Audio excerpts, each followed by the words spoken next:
Hello there. Bangladesh is facing serious uncertainty. Bangladesh is under terrorist attack.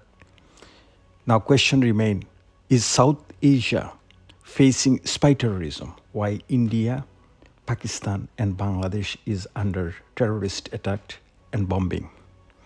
What exactly behind Bangladeshi arson attack that's happening?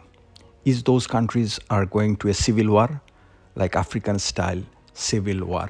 That is what everybody is expecting at this point. We have to be very careful. বিপ্লব মানবেন না তাদের জন্য ২৬ সালে কোনো নির্বাচন নাই। ২৬ সাল নির্বাচন দেখতে হলে আগে জুলাই বিপ্লবের স্বীকৃতি লাগবে।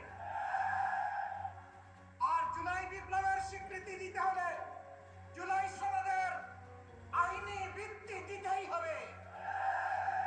এই আইনি ভিত্তি ছাড়া কোনো নির্বাচন অনুষ্ঠান হওয়ার কোনো সম্ভাবনা নেই।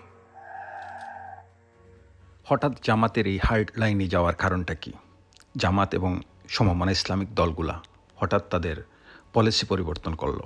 নির্বাচনের চেয়ে জুলাই সনদ তাদের কাছে হঠাৎ গুরুত্বপূর্ণ হয়ে গেছে।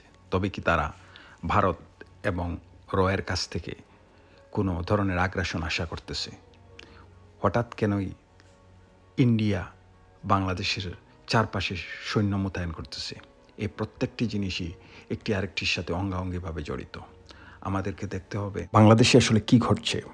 দেশ কি সেনা শাসনের দিকে যাচ্ছে? বিএনপির তারেক জিয়ার গোয়ারতুমির কারণ কি? হার্ডলাইনে যাচ্ছে জামাত। জনগণ এবং সেনাবাহিনী কি ভাবছে? ইউনূস কি নির্বাচন নিয়ে এগুবেন, না পদত্যাগ করে সেনাবাহিনীর কাছে ক্ষমতা হস্তান্তর করবেন? এগুলি হচ্ছে আজকের জিজ্ঞাসা, আজকের প্রশ্ন। দেশ যেভাবে অস্থিতিশীলতার দিকে যাচ্ছে, এর পরিণাম হয়তো ভয়াবহ হবে। দেশে যেভাবে বাস পোড়ানো হচ্ছে, ড্রাইভার সহ বাস পুড়িয়ে দেশকে অস্থিতিশীল করার চেষ্টা করা হচ্ছে, এটি নিঃসন্দেহে এক ধরনের সন্ত্রাসবাদ। বাংলাদেশের পত্রিকাগুলো এই সন্ত্রাসবাদ নিয়ে কথা বলতে ভয় পাচ্ছে। তারা কোথাও বলতেছে না যে বাংলাদেশে আওয়ামী সন্ত্রাসবাদ চলতেছে। এটি দুঃখজনক। ধন্যবাদ।